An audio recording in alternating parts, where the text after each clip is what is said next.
ሰላም ዲናችሁ በያላችሁ በጥሉ ነገር ሰላም ነው። አሽን እንዲወላችሁ እሞኝላችሁ አለ በስጭት ስትጎንዶሉ ማለት ላይክ እና ሼር ያደረጋችሁ ሐሳቦቻችን ለብዙዎች አከፍሉ። ለዚህም ሁሉ አመሰግናችኋለሁ። ዛሬ ወደ ሚዛናችን ዞላችሁ የመጣን እንግዲህ ቲክቶከር አዳናይ ከእስር ተለቋል። ይሄን ተከትሎ እንግዲህ በየማህበራዊ ሚዲያ በደስታ ፈንጠዝያ እየተከናወነ ነው።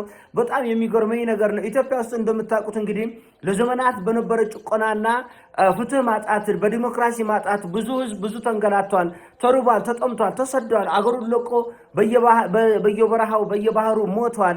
ሬሳችንን ፈረንጅ ለቅሞታል። ይሄ እንዳይሆን እኩልነት እንዲመጣ ሰላም እንዲመጣ አገር እንድትረጋጋ ለዘመናት ብዙ ወጣቶች ታስረዋል፣ ተገርፈዋል። ስለነሱ አንድም ህዝብ አያወራም። አንድም ህዝብ እንደምታውቁት ኢትዮጵያ ውስጥ ስለ ህዝብ እኩልነት የታሰሩ የተፈቱት እነ ጀነራል አሳምነው ጽጌ፣ እነ ጀነራል ተፈራ ማሞ፣ እነ አንዱዓለም አራጌ፣ እነ እስክንድር ነጋ ብቻ አይደለም። ሌሎች ማአት የአማራ ወጣቶች ስማቸው የሚታወቁ የማይታወቁም ማአት ወጣቶች 10 ዓመት 15 ዓመት ታስረው ተገርፈው ብዙ መከራ አይተው ይወጡ አሉ።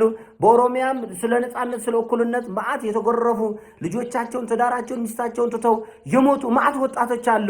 በመላ ኢትዮጵያ ስለ ነጻነት ስለ እኩልነት ብዙ የደከሙ የለፉ አሉ። ማንም ሰው ስለነሱ ትንፍሽ አይልም። ማንም ሰው ዝቅዝቅ የተገረፉ አሉ። ሃይላንድ የተንጠለጠለባቸው አሉ። የተኮላሹ አሉ። አይምሮ በሽተኛ ሆነው ይወጡ አሉ። ሬሳቸው ይወጣል። ስለነሱ ማንም አያወራም። ለዚህ ብትሞትለት ብትገረፍለት ብትደማለት ብትቆስልለት ከጥፍሩ ቆሻሻ አይ እሱ ስለ ነጻነቱና ስለ ክብሩ ከአልጋው አይወርድም። ወጥቶ ውጭ የ5 ደቂቃ ብርድ እንዲመታው አይፈልግም። ስለሱ ነጻነትና እኩልነት ለዘመናት ለተገረፉ ሰዎች የአዶናይን ሩብሩብ ታክል ደንታ አይሰጡም። እኔ ለምሳሌ እንዲህ ያለው ግርግር ለጀዋር እንኳን ብታረጉ ሐሳቡ ቢመቸኝም ባይመቸኝም አይከፋኝም። ለምን ቢያንስ ለህዝብ ታጉላል ልትሉ ትችላላችሁ። ለእስክንድር ብትሉ ለአንዳርጋቸው ለሌሎች ፖለቲከኞች ታሰሩ ተፈቱ ብላችሁ ይሄንን ብታሽቋልጡ እንኳን ምንም ማለት አይደለም። ምክንያቱም ኢኮኖሚያዊ ፖለቲካዊ ማህበራዊ ለውጦች ይፈጥሩልናል የሚል ምክንያት ተሰጣለ። ለክንፈ ዳኝ እንኳን ይሄን ያህል ግርግር ብትሰጡ ምንም አይመስለኝም። ብጣላው እንኳን ለምን ክንፈ ዳኝ ይጠቅመናል ብላችሁ እስካሰባችሁ ድረስ ለአቦይ ስብሃት እንኳን እንደዚህ ብትሉ ምንም ማለት አይደለም። ለምን ቢያንስ ፖለቲካ ኢኮኖሚያዊ ማህበራዊ ለውጥ ይፈጥራል ብላችሁ በራሳችሁ ሐሳብ ልታስቡ ትችላላችሁ። ለተራ ቲክቶከር ይሄ ሁሉ ግርግር ትፈጥራለህ? እባካችሁ ፖለቲካ ውስጥ ሆናችሁ ችግር ውስጥ ልትገቡ የምትችሉ ወጣቶች ራሳችሁን ጠብቁ። እንዳትሞቱ፣ ለዚህ ህዝብ ላይ እንዳትገረፉ፣ እንዳትንገላቱ። ለማን ብለህ ነው ቼክ አያደርግህም። እናትን ትተ አባትን ትተ ወንድምን ትተ ህይወትን ቁማር አስይዘህ የገባለት ህዝብ ከቁታራ ጋር ነው እየተላፋ ያለው። ከቁታራ ጋር ነው ጡል እያለ ያለው። ድንዛዜ ትውልድ ውስጥ እኛ ምንናገራችሁ በግለሰብ ደረጃ አይደለም። በነገራችን ላይ ትውልድ ውስጥ ድንዛዜ ልትፈጥሩ ነው። ከዚህ በፊት እንደምላችሁ በየማህበራዊ ሚዲያ ላይ የብልግና ቪዲዮዎች የሚለቀቁት ትውልዱን ለማደንዘዝ ነው። ሌላውን ይቅርና ኳስ አሁን የአውሮፓ ፕሪሚየር ሊጎች የላሊጋ ምናምን የሚባል ኳስ አለ። ይሄ አፍሪካን ለማደንዘዝ የሚደረግ ጥረት ነው። ማንነታችን እንድናጣ በእነሱ ጉዳይ እንድንጠመድ የሚያደርግ ነው እና ራሳችን ላይ ትኩረት ማድረግ ያስፈልገናል። እኛ የምንጋጨው ከግለሰብ አይደለም፣ ከሐሳብ ነው።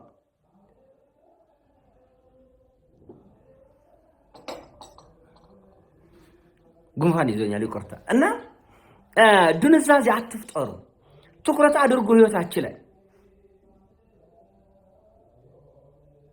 የአዶናይ እናት ልጇ 2 ቀን ስለታሰረ 3 ቀን 4 ቀን ስለታሰረ ይሄ ሁሉ ወከባ ፈጠረች። አለቀሰች። ህዝቡ አብሮ አለቀሰ። ሲፈታ በደስታ አለቀሰች። ህዝቡ ሁሉ አብሮ አለቀሰ። የትግራይ እናት ግማሽ ሚሊዮን ወጣቶችን ያጣች አብሮ ማን ያለቀሰ? የጠየቀ የለም። ህወሓት በሚያስነሳው እሳት ዘላለም ዓለም የትግራይ እናቶች ልጆቻቸው ሲለበለቡ ይሄን ያህል ለመነጋገሪያ አይሆንም፣ አይበቃም። አየ አሞራ የበላው ጁብ የበላው በየገበሬው ማሳ የተቀበረው ስለ ትግራዋይ ስለ አማራው ስለ አፋር ህዝብ በሰሜኑ ያ ሁሉ ዋጋ ስለከፈልንበት ጉዳይ የትኛውም ወጣት አያወራም። ለምን? ደንዝዟል፣ ጮቅላ ነው። እና አንዳንዴ ለዚህ ህዝብ ሰው ለምን ይታሰራል፣ ለምን ይሞታል፣ ለምን ይንገላታል ብለን እንድታስብ ነው የሚያደርገው። እኔ በግሌ እንደዛ ነው የማስበው። እሱ ለነጻነቱና ለክብሩ ለሀገሩ አንድነት ለራስ ህይወት ለገንዛ ነፍሱ ካንሶላው ከብርድ ልብሱ መውጣት አይፈልግም። ሌሎች ወጥተው የሞትለት የደሙለት የቆሰሉለት ላይ ግን ቃል መተንፈስ አይፈልግም። ቃል ከአፉ አንድ ነገር አይተነፈስም። ምን አገባኝ ይላል። የት ነው የምታገኘው? ሻሾሮ ጉድ ነው የምታገኘው። እና ብዙ ቤት ስራ ያለብን ይመስለኛል። ፐርሰናል ተቃጠልኩ አይደለ? እኔ ምን ጎሎብኝ ይቃጠላል? የኔ ጌታ ራስህ እዛው ተቃጠልኝ። እኔ እኮ ኑሬ ሞልቆቅ ደልቆቅ ያለ ሰው እኮ ምን ታክል ያልጎደለብኝ ደልቆቅ ያልክ ሰው በማን ነው የምቀረ? ጊዜ የለኝም ስለዛ ማስብበት እንደው ቁጭት ስለሚይዘኝ ነው። እውነት አሁን አረጋይ ቁጭት ስለሚይዘኝ ስለ ሀገር፣ ስለ ወገን፣ ስለ ህዝብ ጉዳይ ቁጭት ስለያዘኝ እናቶቻችን ስለሚያሳዝነኝ። አታዝኑም እኮ እናቶቻችን ብሽቆች ናቸው። በሚመጣው ይሄ ግርግር፣ በዘረኝነት፣ በደም መፋሰስ፣ በቡጥቡጥ፣ በረሃብ፣ በእንጉልት፣ በሰላም ማጣት በሚወጣው ቀውስ እናቴ ትራብብኛለች የሚል ትውልድ የለም። ብሽቅ ነው። ንቋል። እናቱን፣ አባቱን፣ ሃይማኖቱን፣ ባህሉን፣ ማንነቱን፣ ክብሩን፣ የገዛ ክብሩን የናቀ ትውልድ በዝቷል።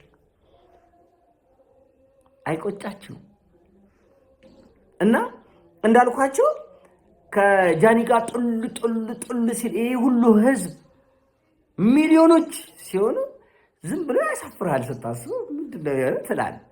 እኔ ብታሰር ማንም እንዲያሽቆልጥልኝ አልፈልግም። ካጠፋው ልቀጣ። ባመንኩበት ነገር እኮ ደምቻለሁ። 2 3 4 ደምቻለሁ። ቆስያለሁ። ማንም ጣልጦ ይቀኝም፣ ማንም እንዲጠይቀኝም አልፈልግም።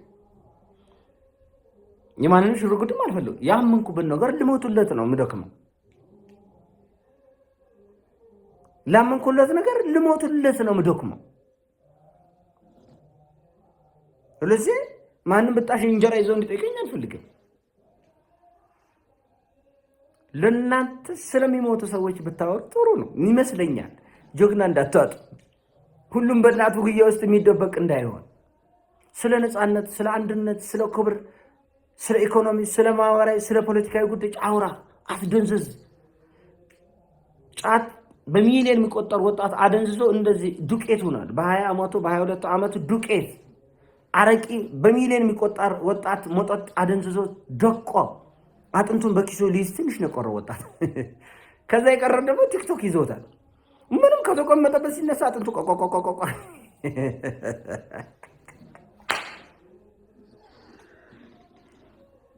እርብሶ አንዳንድ ነገር ከአቅም በላይ ነው የሚሆነው። ይሰማኛል ግን ለእናንተ እንደሚሆነው ነገር አልገባችሁም ማለት የሚገርም ነገር ነው። እና ሙቀኝነት ነው ቅናት ነው ምናምን እውነት ቼክ አናረጋችሁ። እና እባካችሁ ትኩረት ለራሳችሁ አድርጉ። እንደዚህ አይኖርም ዓለም፣ እንደዚህ አንኖርም። እኛ ምን ጉዶች ነን እንዴ? ቻይኖቹ 24 ሰዓት ስራ ላይ ናቸው። ቲክቶክን ለአበሻ አስረክበው አበሻ ቡትቶ ውስጥ አፍሪካ ቡትቶ ውስጥ ተቀምጦ ሲሰዳደብ ሲነታረክ ሲኖካከስ ይውላል። ነው እንደዛ አይደለም። ቻይኖቹ ቢሊየንስ ኦፍ ዶላርስ ይሰሩበታል። በዚህ አንተ ጊፍት እንካ $100 ስትል ቻይና አምጣ $40 ትላለች። አየህ የጭንቄ ሰው የሥራ ሰው። አሜሪካኖቹ በዓለም ላይ የፈጠሩትን የማህበራዊ ሚዲያ ተጽዕኖ ብሬክዳውን አየህ። ስነ ልቦናችንን ትርታችን በቲክቶክ የህዝብ ስነ ልቦና እንደሚነበብ ታውቃላችሁ? አታውቁም? አያውቁም። ብዙ ሰዎች አያውቁም። የህዝብ ትርታ ይነበባል። ህዝብ ምንድን ነው የሚያስበው? ይቆጣጠሩታል። በዛ አሜሪካኖች ይሄን እንደፈራ አታውቅም እንዴ? መረጃ እየመነተፉን ነው ይላል ከአሜሪካኖች ቻይኖችን። በማን? በቲክቶክ። ለማን ነው ግን ይሄን የማወራው? እኔ ራሴ ጀዘብኩ መሰለኝ።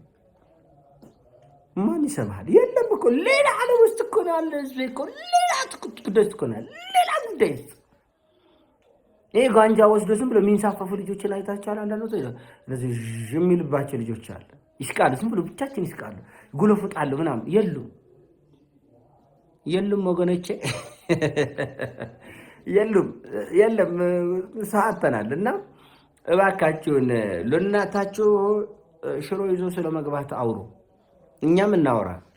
እኛ እየሞከርን ነው በአቅሚቴ ሽሮ ይዞ ስለመግባት ኑሮ ስለማሸነፍ ካልሲ ስለመቀየር እንደዛ ነው እያሰብን ያለ ነው። ስለ ጫማ ልብስ ስለመቀየር ራሳችን አይምራችን ስለመቀየር ኑራችን ላይ ትኩረት እያደረግን ነው።